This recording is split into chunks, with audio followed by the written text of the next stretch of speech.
ભાવનગર શહેરના કરચલિયાપરા વિસ્તારમાં શિવનગર પાસે ગાળો બોલવાની ના પાડતા બે શખ્સો ઉપર ઘાતક હથિયાર વડે હુમલો કરવામાં આવ્યો હતો, જેને પગલે ઇજાગ્રસ્ત બંને લોકોને હોસ્પિટલ ખસેડાયા હતા। ભાવનગરના કરચલિયાપરા વિસ્તારમાં શિવનગર પાસે ગાળો બોલવાની ના પાડતા જગાભાઈ સવજીભાઈ બાંભણિયા, સાજનભાઈ ધીરુભાઈ પરમાર ઉપર લોખંડના પાઇપ, ધારિયા જેવા હથિયારો વડે અમિત મકવાણા, રોહિત મકવાણા, કાંતુબેન મકવાણા, કાનો અને અજાણ્યા શખ્સોએ હુમલો કર્યો હતો, જેથી બંને ઇજાગ્રસ્તને ભાવનગરની સરટી હોસ્પિટલ ખાતે ખસેડવામાં આવ્યા હતા। જોકે ઇજાગ્રસ્તે વધુમાં જણાવ્યું હતું કે તેમના ઘરમાં પણ તોડફોડ કરવામાં આવી છે।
જગત સોજી બાબુનિયા ક્યાંથી આવે છે? શું બનાવ બન્યો?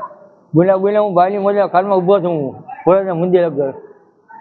એ લોકો 5 જાય મને કીધું કે નીકળ્યા છીએ। મેં કીધું ગોઠમાં મેં કીધું બે જામ બધું હથિયાર લાવીને ત્યાં ઘા કર્યો મને। પેલા હાથ ઉપર માર્યો, પછી અમીતે માર્યો, અને એની બા હતી ને એના ભાઈ હતો ને ઓલા મામા હતા।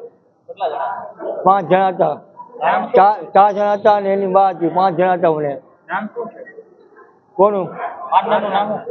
અમિત છે, એકનો ભાઈ છે, એકનો મામો ને બીજો છે, એટલે એક એની માં છે। કારણ શું? કારણ કાંઈ નહીં, એટલે હું છે એ લોકો મારા ઘર તોડફોડ કરી ત્યારે મેં કીધું તોડફોડ કરી મારે તો કઈ લેવો જ ન હોય। મેં કીધું છોકરા હોય, મેં આપણે શું હોય, એટલે કઈ વાપસ છે કે મારો ગયો। હું અદાવત કાંઈ નહીં, ઘરમાં કાલે નુકસાન કર્યું।